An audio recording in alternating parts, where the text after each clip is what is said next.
ఏపీలో కొలువుదీరిన కొత్త ప్రభుత్వం 3వ శ్వేతపత్రాన్ని విడుదల చేసింది. ఇప్పటికే పోలవరం, అమరావతిపై శ్వేతపత్రాలను విడుదల చేసిన ప్రభుత్వం ఇప్పుడు 3వ శ్వేతపత్రంగా ఇంధన శాఖపై విడుదల చేసింది. ఇంధన శాఖపై వాస్తవ పరిస్థితులపై శ్వేతపత్రం విడుదల చేసిన సీఎం చంద్రబాబు 95/2004 ఇప్పుడుండే పవర్ సెక్టర్ రిఫార్మ్స్ అన్ని ఆ రోజు అమలు చేసిన power sector reforms. First state in the country to introduce power sector reforms 98లో అమలు చేశాం. అదే మరి ఇండిపెండెంట్ రెగ్యులేటరీ కమిషన్ అపాయింట్ చేశాం, ఏపీఈఆర్సీ. దేశంలోనే మొట్టమొదటి రెగ్యులేటరీ కమిషన్. ఆ తర్వాత టెలికాంలో, సివిల్ ఏవియేషన్లో ఇంకా చాలా డిపార్ట్మెంట్లు వచ్చాయి. దేశంలోనే రిఫార్మ్లో మొట్టమొదటి రెగ్యులేటరీ కమిషన్ పవర్ సెక్టర్లో వచ్చింది. అది కూడా మన ఆంధ్రప్రదేశ్లో వచ్చింది. ఈ రిఫార్మ్ ఫలితమే జనరేషన్ కంపెనీలు, ట్రాన్స్మిషన్ కంపెనీని, డిస్ట్రిబ్యూషన్ కంపెనీస్ ఒకప్పుడు 5 ఉండేటివి, ఇప్పుడు 3 ఉన్నాయి. కంబైన్డ్ ఆంధ్రప్రదేశ్లో 5 డిస్ట్రిబ్యూషన్ కంపెనీస్ ఉండేటివి. హైదరాబాద్, వరంగల్, తెలంగాణకి వెళ్ళిన తర్వాత ఉత్తరాంధ్ర, ఇక్కడ వచ్చే కొద్దిగా విజయవాడ, ఇక్కడ వచ్చే తిరుపతి, ఒకప్పుడు అనంతపురం ఉండేటివి. ఇన్ని 3 ఉన్నాయి. ఇప్పుడు 3 ఉన్నాయి. ఇప్పుడు ఇంకా నేను స్టడీ చేసుకుంటున్నాను, వల్ల సబ్జెక్ట్ రీకలెక్ట్ చేసుకోవడం. ఇక్కడికి వచ్చేటప్పుడు ఎనర్జీ డెఫిషిట్ రెడ్యూస్ టు 1.5 2003-04 వచ్చాం.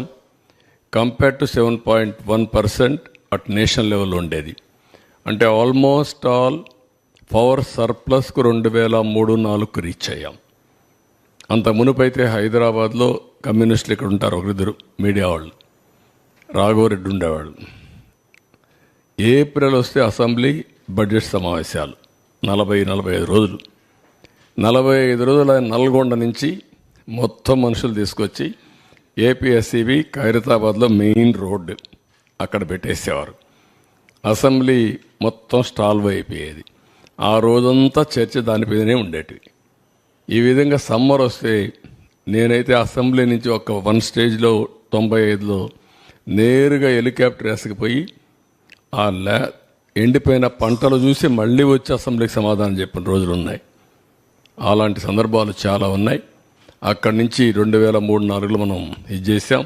ఒక మాటలో చెప్పాలంటే నా పవర్ పోయింది, కానీ పవర్ సెక్టర్ రిఫార్మ్స్ వల్ల దేశం బాగుపడింది. 2004లో మేజర్గా అందరూ నన్ను వ్యతిరేకించి ఆ రోజు అప్రతిష్ట పాలు చేస్తే గవర్నమెంట్ పోగొట్టుకున్నాం. కానీ ఒక తృప్తి, నేను చేసిన పవర్ సెక్టర్ రిఫార్మ్స్ శాశ్వతం, దేశం బాగుపడింది, మన రాష్ట్రం కూడా బాగుపడే పరిస్థితికి వచ్చింది. ట్రాన్స్మిషన్ లాసెస్ ఒకప్పుడు 35% చూపించేవాళ్ళు, అది కూడా 38% కూడా లేదు. నేను వచ్చిన తర్వాతనే ఎనర్జీ ఆడిటింగ్ పెట్టాం. రిఫార్మ్స్లో భాగంగా అవన్నీ స్ట్రీమ్ లైన్ చేశాం. అది 20%, 23% 2003-04 తీసుకొచ్చాం. మళ్ళీ రెండోసారి వచ్చినప్పుడు 7-8% తీసుకొచ్చాం. నేను ఎప్పుడు ప్రపంచం అంతా చూసి 2-3% రావాలని చెప్పేవాడిని. ఆ విధంగా మొత్తం ట్రాన్స్మిషన్ లాసెస్ కానీ, డిస్ట్రిబ్యూషన్ లాసెస్ కానీ పెద్దగా ఎత్తుగా తగ్గించాం. నెక్స్ట్